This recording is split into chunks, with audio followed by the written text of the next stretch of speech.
बिस्मिल्लाहिर्रहमानिर्रहीम, अस्सलाम वालेकुम। मैं हूं समर अब्बास, आपको अपने चैनल पर खुशामदीद कहूँगा।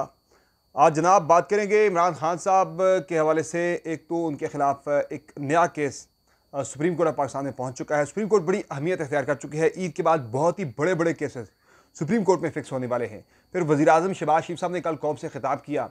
इस खिताब में क्या बातें ख़ास थी, पाकिस्तान तहरीक इंसाफ को किस तरह से इनडायरेक्टली हिट किया गया इस खिताब के अंदर, और वज़ीर आज़म ने दो कौन से बड़े सियासी बयान दिए। और इसके अलावा जनाब बात करेंगे, कुछ उनके बयानात में बड़ा तजाद भी मौजूद था उनके दावों के अंदर। वो कह रहे हैं कि IMF का आखिरी प्रोग्राम है, हमने शाखर्चियाँ ख़त्म कर दी। शाखर्चियाँ अपने ख़त्म नहीं की हैं, अपने बढ़ाई है मज़ीद। इस पर बात करेंगे। और जनाब बात होगी ये जो अदलिया की हम बात कर रहे हैं, तो chief justice Lahore high court जो हैं शहजाद मलिक साहब, जो कि अब एलिवेट हो रहे हैं सुप्रीम कोर्ट ऑफ पाकिस्तान में एज जज सुप्रीम कोर्ट, उनकी बेटी का ID कार्ड लीक कर दिया गया है। चूँकि उन्होंने जो रिसेंटली एक स्टैंड लिया है मुदाखलत के हवाले से जुडिशरी के मामला के अंदर, उस पर उन्हें बहुत सख्त बैकलैश का सामना करना पड़ रहा है।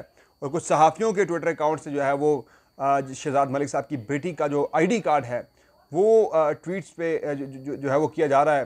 तो ये बड़ी एक जो है हैरानकुन सूरत हाल है। फिर पंजाब के यानी कि जो लाहौर हाई कोर्ट के चीफ जस्टिस शहजाद मलिक साहब, उनके मौक़िफ़ को सिंध हाई कोर्ट के चीफ जस्टिस ने किस तरह से नेगेट किया है, उस पर बात भी होगी। और कुछ दीगर सियासी खबरें हैं जो कि आपके साथ शेयर कर दी है इस वीडियो के अंदर। उससे पहले आपसे रिक्वेस्ट कि आपने अब तक अगर चैनल को सब्सक्राइब नहीं किया तो चैनल को सब्सक्राइब कर लें, वीडियो को लाइक और शेयर करें और बेल आइकन जरूर प्रेस करें। सबसे पहले ज़रा बात कर लेते हैं, ये जो शहबाज शरीफ साहब ने कल कौम से खिताब किया था, उसमें एक तो उन्होंने पाकिस्तान तहरीक इंसाफ के हवाले से नाम लिए बगैर शहबाज शरीफ साहब ने कहा जी कि ये तो जो शहदा की यादगारों को जलाते हैं, उनकी तस्वीरों को जलाते हैं, वो दहशतगर्द हैं, तो उनके साथ दहशतगर्दों की तरह ही डील किया जाएगा। तो एक तो उन्होंने पूरे खिताब के अंदर ये जब हम बात करें ना, पिछले काफ़ी दिनों से मुज़ाकरात की, मुफाहमत की बात हो रही है, कोई मुफाहमत कोई मुज़ाकरात की बात वज़ीर-ए-आज़म शहबाज शरीफ की तरफ से नहीं की गई। यहाँ सारा जो मामला है वो फॉर्म 45 फॉर्म 47 की तरफ ही घूम रहा है। और उन्होंने एक मैसेज देने की कोशिश की है। देखें ना, एक मैसेज क्या दे रहे हैं वज़ीर-ए-आज़म, कि ये जो सारी चीज़ें हम 5 साल, उन्होंने अपनी स्पीच के अंदर बार बार जिस चीज़ पे जोर दिया वो था जी 5 साल हम अपनी मुद्दत पूरी करेंगे तो उसमें ये काम करेंगे, फ़लाँ काम हम करेंगे, इंशाल्लाह 5 साल में हम फ़लाँ काम पूरा कर लेंगे। हम 5 साल रहे तो IMF से जो है मुकम्मल छुटकारा हासिल कर लेंगे, IMF के पास दोबारा नहीं जाना पड़ेगा।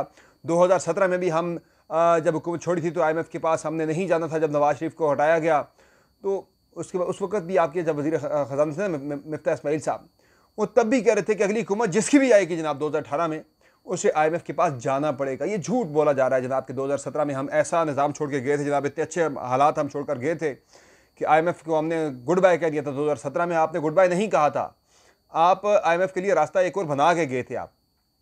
अब ये कहना जनाब कि हमने शाखर्चियाँ ख़त्म कर दी हैं, शाखर्चियाँ कहाँ ख़त्म की आपने? आपने वज़ीर-ए-आज़म हाउस का खर्चा करोड़ों रुपए बढ़ा दिया है, आपने पार्लियामेंट का खर्चा बढ़ा दिया है, आपने कोई 70-75 अरब रुपए जो हैं वो आपने उठा के पार्लियामेंटेरियंस को दे दिए हैं कि जी वो खर्चा करें जाके अपने अपने हलकों के अंदर, सिर्फ सियासी फ़ायदा उठाने के लिए, सियासी तौर पर लोगों को जोड़ कर रखने के लिए। कि आपको पता है आप कमज़ोर हैं, आपकी जो है वो बेस बड़ी कमज़ोर है कि आप फॉर्म 47 के ऊपर खड़े हैं, तो इसलिए लोगों को बांध के रखना, उनको जो है ना सियासी रिश्वत में से कहता हूँ ये जो तरक्याती स्कीमें होती हैं, तो वो तो सब कुछ आपने किया हुआ है। फिर आप कहाँ कह रहे हैं आपने खर्चे रोकें? आपने तो खर्चे बढ़ाएं अपने मज़ीद ज़्यादा। तो बाकी इसके अलावा शहबाज शरीफ साहब के जो मैंने कहा ना दो सियासी पैगामात थे। एक तो ये था हम 5 साल पूरे करेंगे, कि वो जो बात हो रही है ना इस साल के इस साल के आखिर पे शायद इंतखाबात हो जाएंगे। उमर अयूब साहब ने भी पिछले हफ्ते कहा था कि इलेक्शन की तैयारी की जाए, हमारे कारकुनान तैयार हैं, इस साल के आखिर पे यानी इसी साल इंतखाबात हो सकते हैं। और फिर बाकी लोग भी कुछ ये बात कर रहे थे इंतखाबात के हवाले से। मंजूर वसान साहब भी कह रहे थे कि उन्हें इंतखाबात नज़र आ रहे हैं। पीपल्स पार्टी के भी जो तहफ़्फ़ुज़ात थे उस पर भी कुछ इस तरह की बातें हो रही थी। ये अलग बात है कि पीपल्स पार्टी के जो गवर्नर हैं पंजाब में सलीम हैदर साहब, वो कह चुके हैं जनाब के नून लीग से जो हमारा इत्तेहाद का फ़ैसला है या नून लीग को जो उनके साथ चलने का फ़ैसला है वो तजर्बा हमारा ठीक नहीं रहा। तो वो चीज़ें सारी चल रही हैं। तो कई बातें लोग कर रहे हैं कि ये साल फिर से इलेक्शन का साल हो सकता है, दोबारा से एक और इलेक्शन का साल हो सकता है। लेकिन शहबाज शरीफ साहब ने उन तमाम जो इम्प्रेशंस थे उनको उन्होंने जो है बिल्कुल उनको रद्द किया है कि जनाब 5 साल हमने रहना है, हम 5 साल के लिए आए हैं और 5 साल ही हम अपनी मुद्दत पूरी करेंगे। तो इससे पहले तगड़ी से तगड़ी हुकूमतें भी मुद्दत पूरी नहीं कर सकी हैं। ये वो हुकूमत के जिसकी लेजिटिमेसी ऑलरेडी इन क्वेश्चन है, वो हुकूमत 5 साल कैसे पूरे करेगी? आइडियली डेमोक्रेसी को सपोर्ट करते हुए मैं चूँकि प्रो डेमोक्रेसी हूँ, एक डेमोक्रेट हूँ, तो मेरी ज़ाती राय में तो किसी भी हुकूमत को अपनी 5 साल मुद्दत पूरी करनी चाहिए। क्योंकि 5 साल जब पूरी करती है कोई हुकूमत या कोई पार्टी, तो वो पूरी तरह अकाउंटेबल होती है अवाम के सामने। वो अपने पूरे 5 साल जो उसकी कारकर्दगी होती है वो उसके लिए जवाबदेह होती है अवाम के सामने। अब किसी को आप 3 साल की मुद्दत के बाद हटा देते हैं तो वो 3 साल की जो उसकी होती है ना बैड गवर्नेंस, बुरी से बुरी गवर्नेंस भी हो, उसकी बात वो जवाबदेह नहीं होता अवाम को। वो कहता है भाई मुझे अगले 2 साल पूरे करने दिए जाते हैं, मुझे अगले ये यानी कोई अगर 10 महीने पहले भी हटा दिया जाए ना। अब मियां नवाज शरीफ साहब जो है वो 10 महीने पहले, 10-11 महीने पहले हटा दिए गए थे।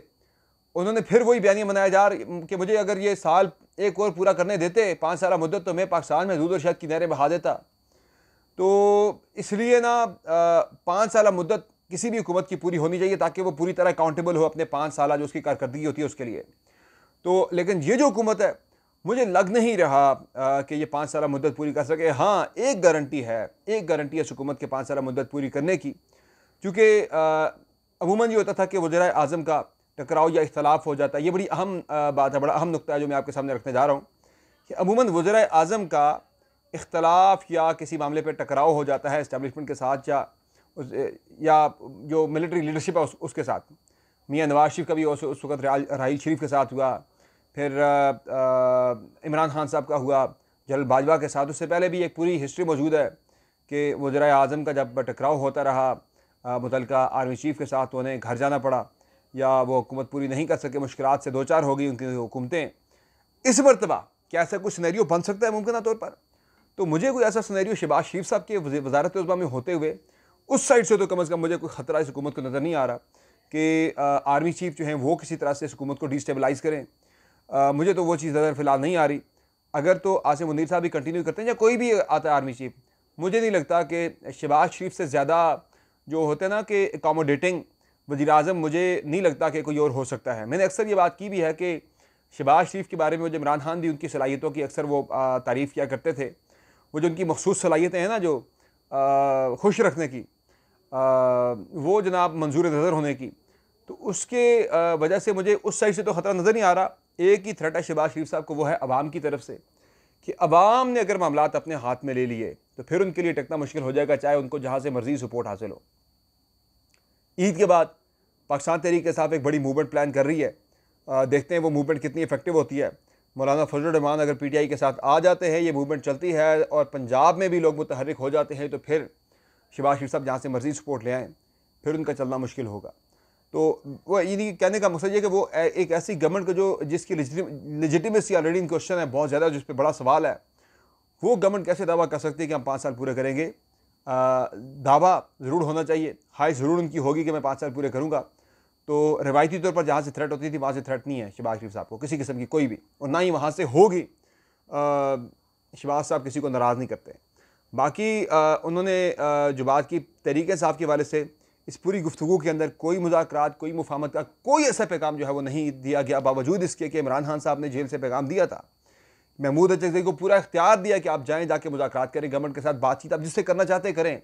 और ये इनिशिएटिव भी इमरान खान ने खुद नहीं किया। अक्सर ये बात जो है वो इसे कन्फ्यूज़ किया जाता है जनाब कि इमरान खान जो है वो पोजीशन ऑफ वीकनेस से जो है वो मुज़ाकरात करने जा रहा है, कि इमरान खान ने खुद से जो है, चूँकि पहले मौक़िफ़ था इमरान खान का जनाब कि मैंने नून लीग से, पीपल्स पार्टी से और MQM से मैंने बातचीत नहीं करनी। अब इमरान खान जो है वो इन तीनों जमातों से बातचीत करने पर क्यों राज़ी हुए हैं? कहीं वो अपनी पोजीशन ऑफ वीकनेस से तो मुज़ाकरात नहीं करने जा रहे। तो ये चीज़ भी वाज़ेह हो चुकी है कि इमरान खान जो है वो पोजीशन ऑफ वीकनेस से नहीं आ रहे, बल्कि महमूद अचकज़ई ने रिक्वेस्ट की थी, इमरान खान को पैगाम भेजा था कि आप अगर मान जाएं तो मैं इन लोगों से बातचीत करता हूँ, मैं मुज़ाकरात को लीड करता हूँ, मैं कोई रास्ता निकालता हूँ, मैं कोई हल निकालता हूँ, सूरत हाल कोई ऐसे निकालता हूँ, पाकिस्तान के हक़ में भी, पाकिस्तान के मुफाद में भी ये बेहतर है। तो ये महमूद अचकज़ई के इनिशिएटिव लेने पर इमरान खान जो है वो मुज़ाकरात के लिए रज़ामंद हुए हैं। ये उनका सेल्फ इनिशिएटिव नहीं था मुज़ाकरात के लिए। तो ये बात करना कि पोजीशन ऑफ वीकनेस से इमरान खान मुज़ाकरात की तरफ आ रहे हैं या पोजीशन ऑफ स्ट्रेंथ से आ रहे, तो अभी तक वो पोजीशन ऑफ स्ट्रेंथ से ही आ रहे हैं, पोजीशन ऑफ वीकनेस से नहीं आ रहे। तो मुझे फ़िलहाल ये मुज़ाकरात वाला मामला जो है वो खटाई में पड़ता हुआ नज़र आ रहा है, क्योंकि वज़ीर आज़म ने अपने पूरे खिताब के अंदर कोई ऐसी बात नहीं की मुज़ाकरात की तरफ जाएंगे, बल्कि वो तहरीक इंसाफ को तो एक दहशतगर्द जमात गर्दान रहे हैं। तो फिर आप सोच लें कि ये जो मुज़ाकरात के बारे में अगर कोई सोच रहा है जनाब के मुज़ाकरात होगी, मुफाहमत होगी, ना कोई मुफाहमत होगी, ना कोई मुज़ाकरात होंगे, ना कोई डील होगी, ना किसी किस्म की डील होगी। बल्कि मुझे तो जो केसेस हैं इमरान खान के हवाले से वो ज़्यादा स्क्रू मुझे टाइट होता हुआ नज़र आ रहा है ईद के बाद। एक तो आपने देख भी लिया कि टेरियन वाइट केस जो है वो उसके ख़िलाफ़ जो इस्लामाबाद हाई कोर्ट का फ़ैसला था 2 जजों का कि ये काबिल समाअत नहीं है, उस केस को दोबारा से उसके इस्लामाबाद हाई कोर्ट के फैसले के ख़िलाफ़ सुप्रीम कोर्ट ऑफ पाकिस्तान में एक अपील जो है वो दायर कर दी गई है। इससे पहले FIA जो है वो साइफर केस में भी अपील इस्लामाबाद हाई कोर्ट के फैसले जिसमें इमरान खान को, शाह महमूद कुरैशी को बरी किया गया था, उस फैसले के ख़िलाफ़ भी appeal supreme court of Pakistan में दायर कर चुका है। और सुप्रीम कोर्ट में आने वाले दिनों में बड़ा सियासी अखाड़ा लगने जा रहा है। ईद के फ़ौरन बाद एक बड़ा सियासी अखाड़ा सुप्रीम कोर्ट में लगने जा रहा है, जहाँ बड़े केसेस हैं, जिनमें जब आप देख लें तो ये जो फ़ौजी अदालतों का मामला है सुप्रीम कोर्ट ने डिसाइड करना है। तहरीक इंसाफ की मखसूस नशिस्तों का मामला सुप्रीम कोर्ट ऑफ पाकिस्तान में डिसाइड होना है।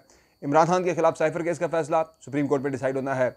लाहौर हाई कोर्ट की जानिब से इलेक्शन ट्रिब्यूनल्स के तकर्रर का मामला सुप्रीम कोर्ट ऑफ पाकिस्तान में डिसाइड होना है। इसके अलावा जनाब जो मामला है इमरान खान की रिहाई का, वो भी सुप्रीम कोर्ट ऑफ पाकिस्तान सही लगता है जाकर डिसाइड हो चुके। जब साइफर केस चला गया सुप्रीम कोर्ट में, नीचे से जो है 190 मिलियन पाउंड केस में तो फिलहाल कन्विक्शन जो है वो ज़रा डिले नज़र आ रही है। ये अलग बात है कि मरियम भट्टू साहिबा जो हैं, जो कि बुशरा बीबी की बहन हैं, वो ये इंकशाफ कर रही हैं कि मलिक रियाज ने कोई डील कर लिया है आसिफ अली जरदारी के साथ मिलकर, और उन्होंने नीचे कोई अपने बरिया टाउन के ही कुछ गवाहान जो हैं वो प्रोवाइड कर दिए हैं इस्तग़ासा को इमरान खान के ख़िलाफ़ 190 मिलियन पाउंड केस जो अलकादर ट्रस्ट केस है उस केस के अंदर। तो इस केस में देखते हैं आने वाले दिनों में क्या पेशरफ होती है। वो जो मलिक रियाज ने कहा था ना, ओवर माई डेड बॉडी, वो अब देखते हैं जनाब अगले हफ्ते 2 हफ्ते में ये चीज़ सूरत हाल खुल के सामने आ जाएगी। अगर 190 million pound case Al-Qadir trust case को लगते हैं ना पहिए, अगर उसकी रफ्तार तेज़ होती है तो समझ जाइएगा जनाब कि गेम डल गई है। बाकी जो मामला है सियासी माहौल का, तो उसमें फ़िलहाल तो अब ईद आ गई है। ईद पे तो जो सियासी जो मेरे ख्याल से एक्टिविटी है वो फ़िलहाल सस्पेंड ही रहेगी। बयानात, मीडिया टॉक्स, इस तरह की चीज़ें तो होती रहेंगी, लेकिन ओवरऑल सियासत जो है वो फ़िलहाल मुअत्तल ही रहेगी सारी चीज़ें अगले चंद दिन के लिए। खैर पाकिस्तान में तो देयर इज़ नो लल डे। ईद वाले दिन भी आपको याद है छोटी ईद पे वो जो पिटाई हो गई थी पंजाब पुलिस की, उस वक़्त मुतल्लिका जो है मिलिट्री जो है अफसरान की तरफ से, उनके हुकाम की तरफ से, तो कोई ना कोई एक्टिविटी तो रहती है। तो उनके वाले से तो आपको इंशाल्लाह अपडेट रखेंगे ही, लेकिन कोई भी जो है वो खबर डेवलपमेंट होती है सियासी मुज़ाकरात के वाले से, फ़िलहाल ये अगले 2-3 दिन तो मामला फ़िलहाल डर रहेगा। ईद के फ़ौरन बाद जो है महमूद अचकज़ई जब मिलते हैं शहबाज शरीफ को या हुकूमत को, तो वो देखते हैं कि वहाँ से क्या रिस्पॉन्स आता है। फ़िलहाल मुझे ये मुज़ाकरात वाला मामला फ़िलहाल मुझे खटाई में पड़ता हुआ नज़र आ रहा है। जो हुकूमत का रवैया है वो मुझे इस तरह से नज़र नहीं आ रहा कि बातचीत हो। पीपल्स पार्टी के साथ बातचीत हो जाएगी, उस पर मैं आपको खबर दे चुका हूँ ऑलरेडी कि 2-3 मामला जो हैं, एक उनके 2 MNAs के हवाले से खबर सामने आ रही है। गैर मुसद्दक़ा इत्तलात ये है कि एक MNA पे मनी लॉन्ड्रिंग के हवाले से वो ज़ेरे यानी कि उस पर तफ्तीश हो रही है। दूसरा जो MNA है पीपल्स पार्टी का, वो किसी असलहे के हवाले से जो है वो स्मगलिंग का उस पर केस बना हुआ है, तो उस पर उनके खिलाफ घेरा तंग हुआ। तो उन्होंने शिकायत की है भाई हमारे साथ क्या हो रहा है, आपने गवर्नमेंट को सहारा दिया और हमारे साथ ये हो रहा है। तो दूसरा जनाब जो मामला है PSDP का भी है, और तीसरा पंजाब में सियासी स्पेस का मामला है। मरीम नवाज़ के बारे में खबर यही है कि वो पीपल्स पार्टी को किसी किस्म की कोई भी स्पेस देने के लिए पंजाब में तैयार नहीं है। मियाँ नवाज शरीफ मरीम नवाज़ के साथ खड़े हैं मुकम्मल तौर पर।